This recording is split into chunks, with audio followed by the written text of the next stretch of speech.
Welcome to Right Here, a podcast about mental health, connection, and what it means to be human. I'm Christopher Mooney. And I'm Kenyon Phillips. Each episode, we unpack the psychological patterns that shape our relationships, our sense of self, and the way we move through the world. No jargon, no judgment, just thoughtful conversations that invite us to come back to the present moment. Because when we're right here with ourselves and right here with each other, something shifts. We get a little clearer, a little more regulated, a little more right. Right Here is a podcast partnership with WPKN 89.5 FM in Bridgeport, streaming online at WPKN.org and via our free listening apps.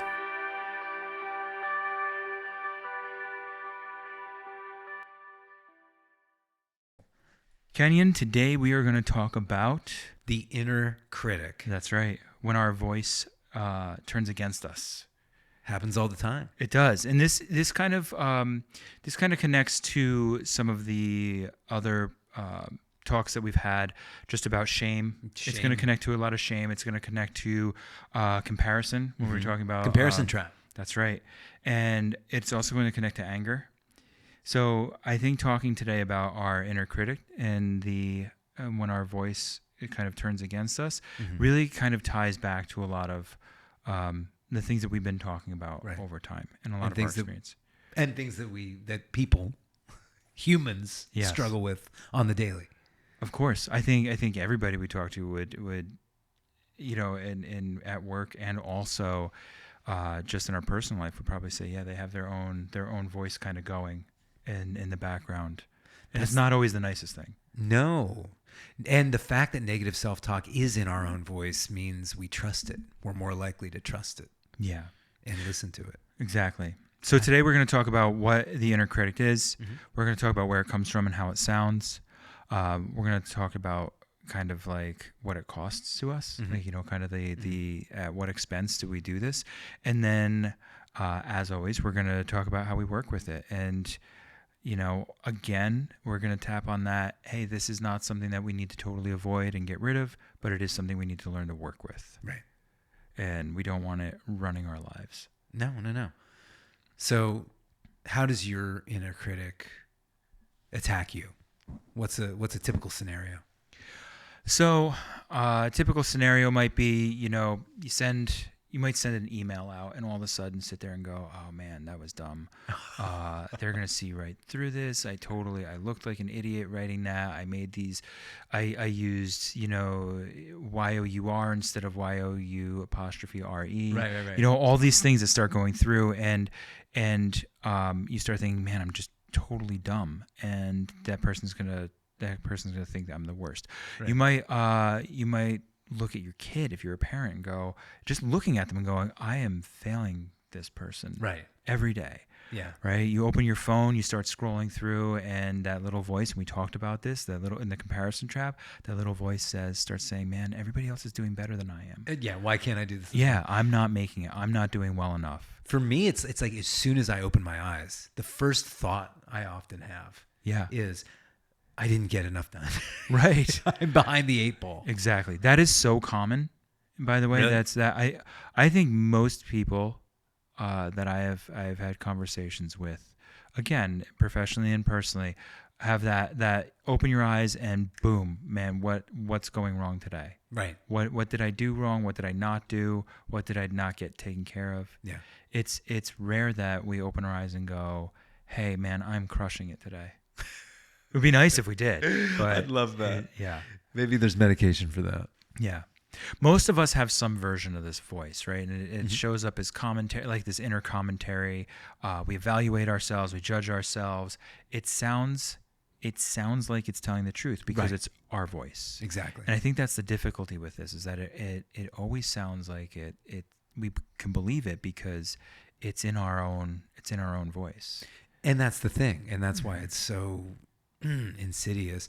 But it is a little bit like a demonic possession because these are voices that, it's something we picked up along the way. Yeah. Maybe it's the voice of abuser. It isn't our real voice, but we think it's our voice. It doesn't even have to be. So that can be like one case, right? But it doesn't even have to be the voice of an abuser. It's just over time we learn. And we've talked about this with anger. We've talked about this with shame, that we learn these things from a very young age. And it's just something that we use to protect us at one point of just not feeling bad. It was a survival mechanism. It is. Right. It is. Maybe. Yeah. I need to judge myself so that I can perform at a higher level, because if I don't, ... I'm going to be cast out. Yeah. I'll be cast out. I'll fail. I won't be good enough. I'll get criticized. I won't get a good grade. My parents might not like what I do. Right. My friends will make fun of me. Like, the list goes on. Right. Right? Those are all, if we think about it, those are all the things that can spin through our mind pretty quickly. And then it becomes automatic. So what we're looking at today is how that voice became automatic, what it means to us now, and how we're undoing that. Let's undo it. It's this internal voice that comments on us, not on the world. Right. It's completely self-obsessed in that sense. It's self-obsessed. It's often harsh and absolute, right? So it's kind of like, no, you are this thing. It is black and white. You either are or you are not. It shames us. Yeah. It's absolutely a shaming voice. And by shame, as we've defined it in other episodes, past episodes, shame is the idea that I am a mistake if I make a mistake. That's right. So guilt is I've made a mistake. Shame is I am a mistake. But yeah, you're right. You can't afford to make a mistake, because if you do, you're condemned. Absolutely. Right. Yeah. And you're broken. Right. So it's harsh. It's really toxic. And I think you said the word, it's like insidious, right? And then it just always seems to be focused on our perceived flaws and failures, not on anything, not on anything substantial or real. Right. It's almost like this, I feel a little bit about this, or I feel a certain way about this thing, or I think this is wrong with me, therefore that's what gets amplified in my mind. Absolutely. This is embarrassing, or potentially embarrassing. Sure. And then when we do that, when we have that thought process, right, all of a sudden it becomes this thing where we start thinking everybody else sees that too. Yeah.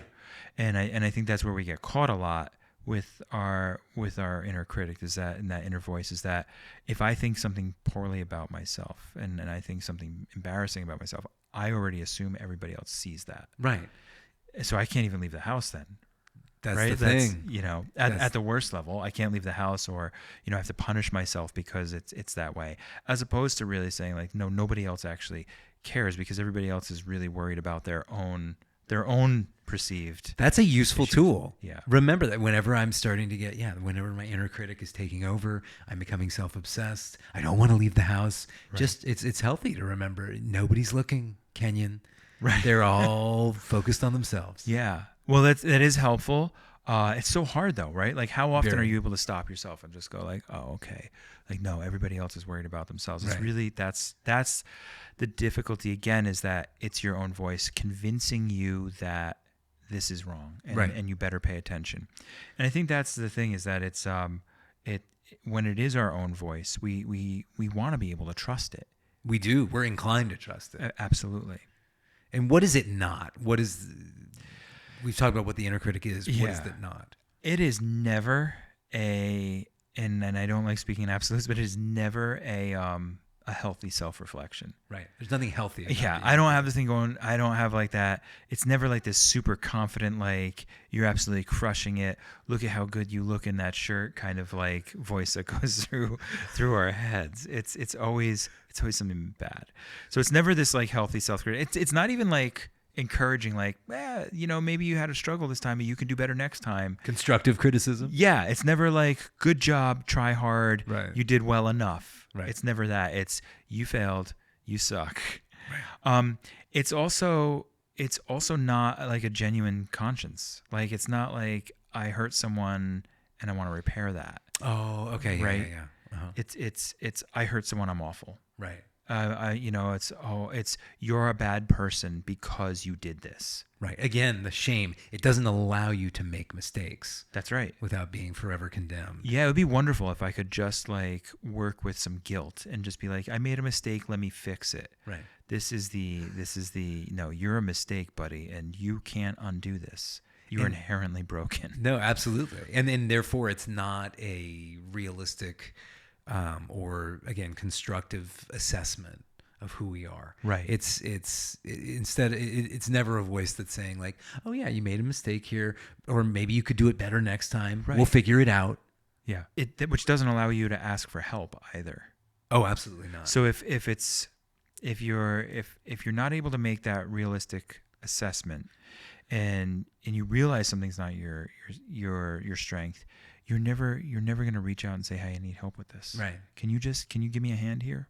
So the inner critic doesn't say you made a mistake, right? It's you are the mistake, as you said, and that's the difference. Mm-hmm.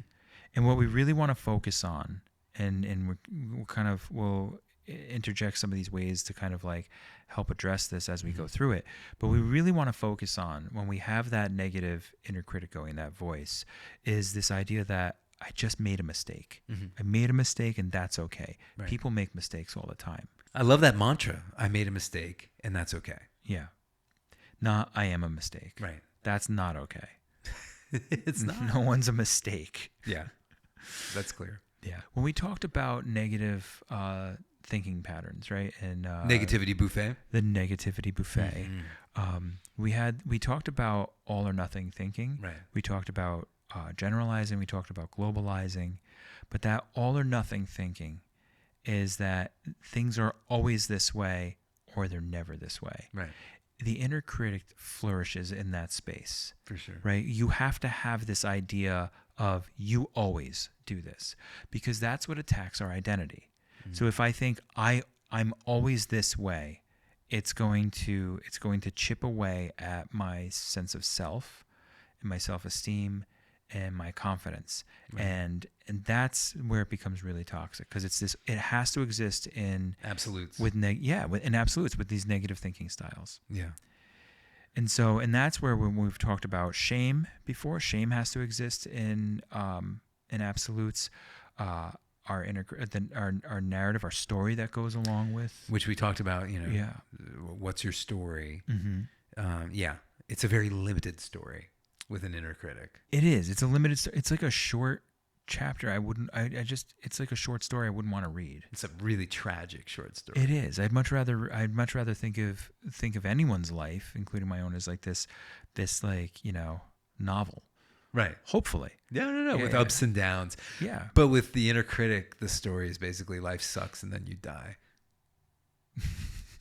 That's it. Or no, not life sucks. You suck. Life is continuing. Everybody's enjoying it. You suck. Then you die. Absolutely. That's the inner critic. Thank you for nailing that down for me. Yeah, no, that's, but if you suck, then life sucks. That's kind of like the experience is that, but yeah. Right. It is, that's the voice. But this idea of like the inner critic is also keeping the score. Mm-hmm. Right. That's when we talked about comparing ourselves to ourselves and our own functioning is healthy. We can assess things. We can make an assessment. I can do better at this. I made a mistake here. I can make this adjustment. When we compare ourselves to everyone else, that's where it's really dangerous. Exactly. And we talked about that last week. Right. So, Kenyon, tell me where the inner critic comes from and kind of some of the ways that it might sound. It's a lot of times it comes from our parents, whoever the caregiver was, especially during those like formative ages. Any voice that was critical, any voice that was perfectionistic, any voice that shamed us, any voice that was anxious, and also neglectful or dismissive. Sure. That's usually where, we adopt and base an inner critic on. Teachers. Mm-hmm. Maybe we had a teacher who made a huge impression on us. Maybe it was a coach. Yeah. Could be a coach. Maybe it was even somebody our own age. Maybe it was a bully, somebody who was really harsh, somebody who shamed us, who we were taking too long at the drinking fountain when we were in first grade. And so they told us we were fat, like who knows? Drinking too much water, huh? Way too much water. There's a lot of water. Just a lot of water. Who do you think you are? Cultural messages too. Yeah. Around. I mean, we're always getting hammered with like, do better, be more efficient. Look at right now. If you open up any social media right now, it is all better living through chemistry with, peptides and GLP-1s. GLPs and, how are you looks maxing and, all the maxing. I'm dealing with that with clients now. I'm dealing with teenage male clients who are negatively obsessed with their appearance. Talk about an inner critic. Right. And so we think about that. It's the cultural messaging around body image, around our worth, around expectations around gender, and now with everything changing around that, and also productivity. We've talked about this with being busy. How often do you hear people say, I'm busy? Right. If you don't look busy enough, if you're not really, remember when COVID hit, we all started quarantining, and then there was that push online also of everybody being like, this is how you're going to thrive during COVID and during quarantine. And if you're not thriving and making up new ways of like making money, and dude, think about all the podcasts that came out during all the video and all the content that was just pumped out during quarantine. It was all evolve or die, basically. It was. But under this idea, and I remember hearing the messaging was, if you're not thriving during quarantine, then you are failing. Right. And some of us just wanted to like hide Yeah. and just be like, no, I've got my pod of people and I just want to like not interact and not do anything with the outside world. Totally. So there is that, there's these cultural movements at times too that I think really impact our inner critic. And we're in one right now. I mean, we are absolutely. Yeah. Are you using AI correctly? Yeah. Exactly. Are you asking it just general questions you can still Google? Or are you, burning down the environment with how much of the memory and server farms you're using? And water you're using. The way that the inner critic worked, it's an adaptation, right? It's internalizing the criticism. And the psychological phenomenon we see with this, Kenyon, you mentioned this, right? Like people criticizing us, caregivers maybe being too harsh or just kind of critical. What we do as human beings is we end up criticizing ourselves first, right, so that we can prepare for any of the bad news coming. Yeah, it's like a survival mechanism. Absolutely. And it lessens the impact on us. Totally. We think. It becomes actually worse because it's our own voice. But if I can say something bad about myself before somebody else can, it makes it easier for me to manage. It's also something I have a sense of control over, or at least the illusion of control, rather than allowing somebody else that control in my life. To victimize you. Right. That's right. I don't want to be hurt. I don't want to be victimized. I don't want to even just be criticized. I don't want to feel pain. I don't want to feel discomfort. Right. So if I have the illusion of control around that, and I do that to myself first, then other people aren't going to have that much power over me. Exactly. I can brace for it. That's exactly it. But that becomes very toxic because we end up then, it becomes a runaway train, right? There's no kind of stop to it. That's the thing. That's the thing. We kind of apply it to everything, right? It becomes a global experience. It is, yeah. And it's not an original or even a singular voice. It's an amalgam of people, philosophies, criticisms we've received, and we just sort of like our brains brilliantly and destructively synthesize it into what appears to sound like our own voice. That's awful. It's like a ransom note of it's like hodgepodge kind of cut and paste of like this really negative ransom note that you just like kind of read as your script. It is. And it's repeated. So we repeat it so many times to ourselves that we, internalize it. And it looks, the picture becomes whole, right? Yeah, it doesn't look like a ransom note anymore. Right. No, it looks like it's all in the same font.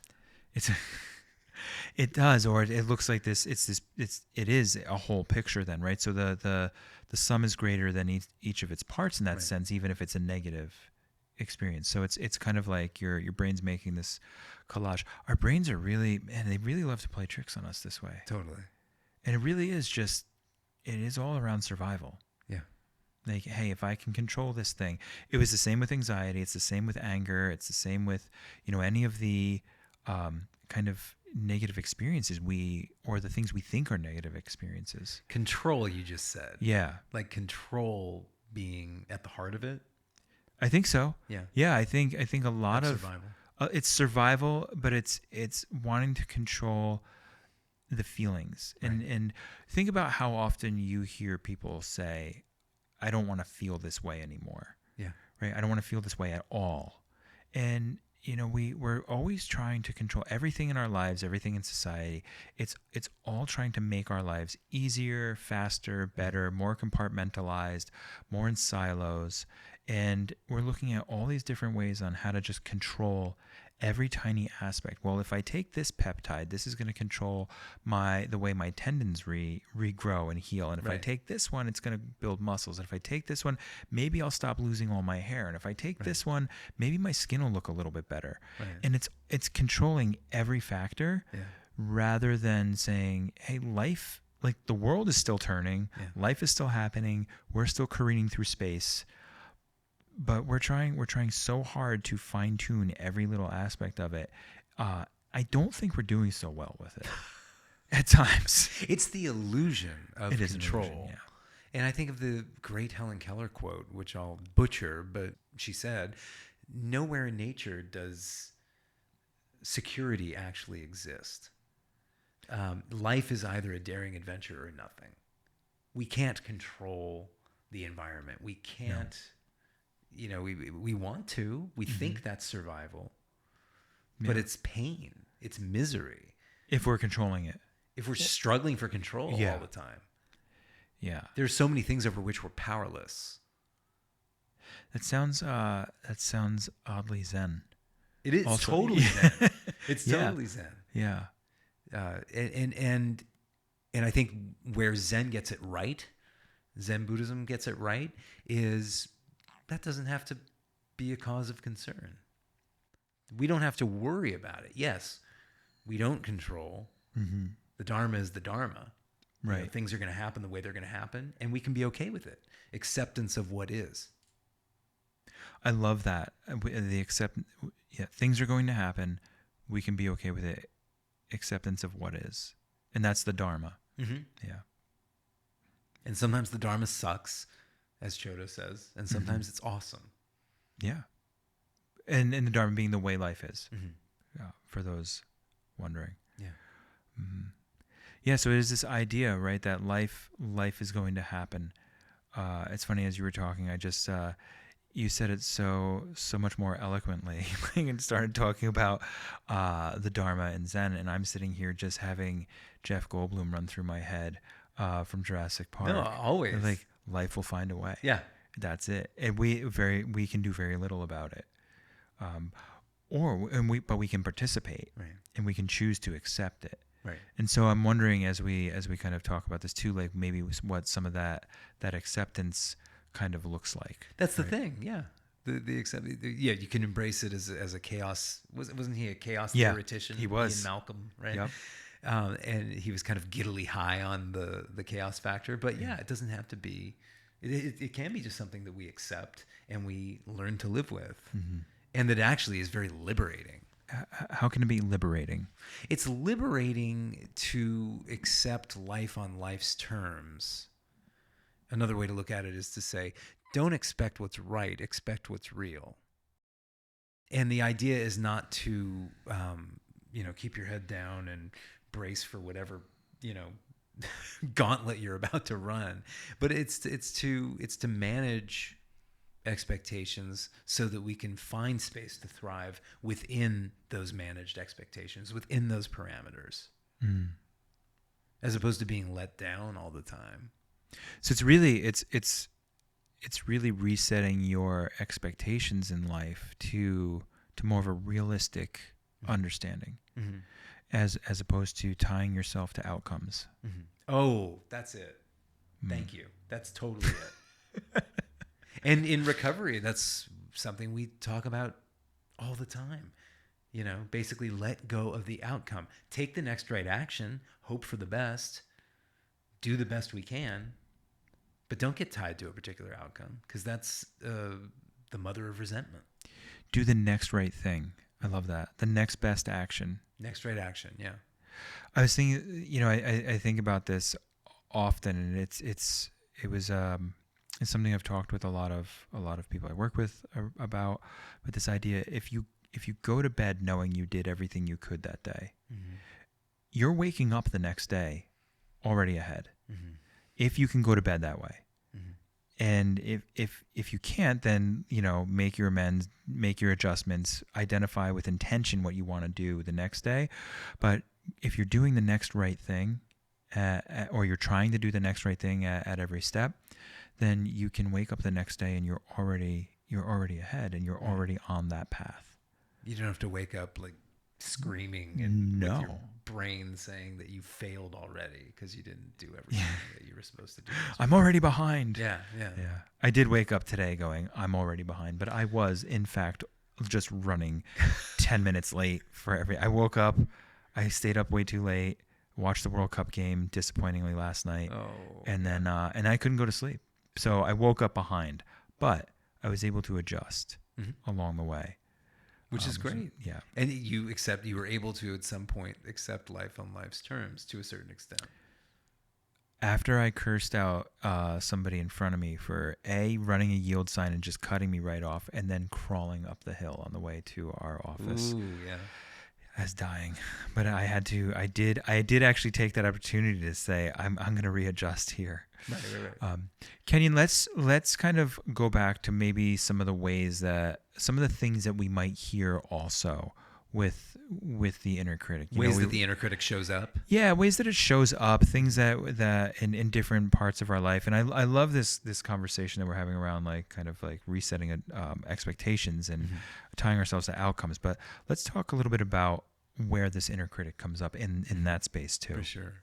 Well, as I'm a dad, you're a dad. Yeah. You mentioned the example of like looking at your kids and just shaking your head and saying like, I am failing you. I am ruining them. Anytime I make a mistake as a father. Yeah.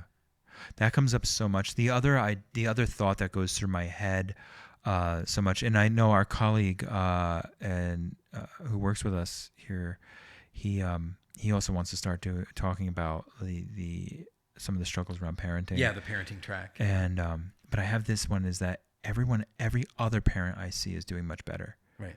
Oh, they're so much more patient than I am. They're more organized. They're more present. They're able to show up better than I am. I have it with my wife all the time. Oh, that we talked about this, right? They're the better parent. Right.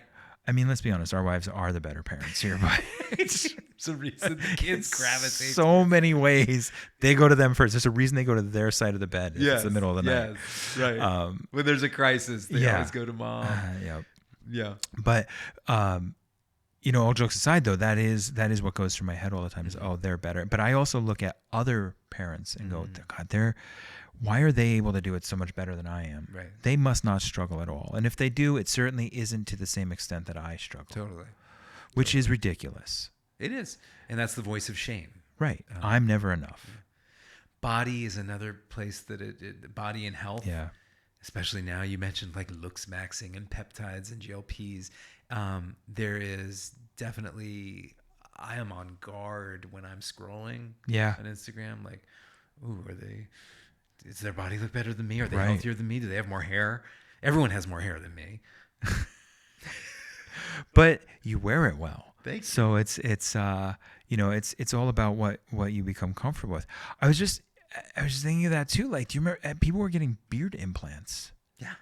Like that must have been 15 years ago? No, 12 years ago. Yeah. 12, 15 years ago. People were the beard, the big thick beard was the thing. Mm-hmm. And I remember there was somebody that I had crossed paths with, and they had said they had just gone through a whole series of beard implants. Yeah. I was like, wow. But their beard was on point. Absolutely. It worked. But no, you can achieve that perfectionism, but it reminds me, it's a throwback to that like Dr. Seuss book, The Sneetches. Yes. Where the star-bellied Sneetches, and everyone wants to get a star, and then they want to get the star until you all have stars. Yeah. And then nobody wants to be a star-bellied Sneetch. Exactly. It's insane. Thanks for listening to Right Here, a podcast partnership with WPKN 89.5 FM in Bridgeport, streaming online at WPKN.org and via our free listening apps. If today's conversation resonated with you, we encourage you to follow, review, and share Right Here with anyone you think would appreciate it. We'll be back soon with another conversation designed to bring a little more light to the human condition. I'm Christopher Mooney. And I'm Kenyon Phillips. Until next time, take care of yourselves and each other. Right Here is for educational and informational purposes only and is not a substitute for therapy, diagnosis, or treatment. If you're experiencing a mental health crisis, please contact a local emergency service or your trusted mental health professional.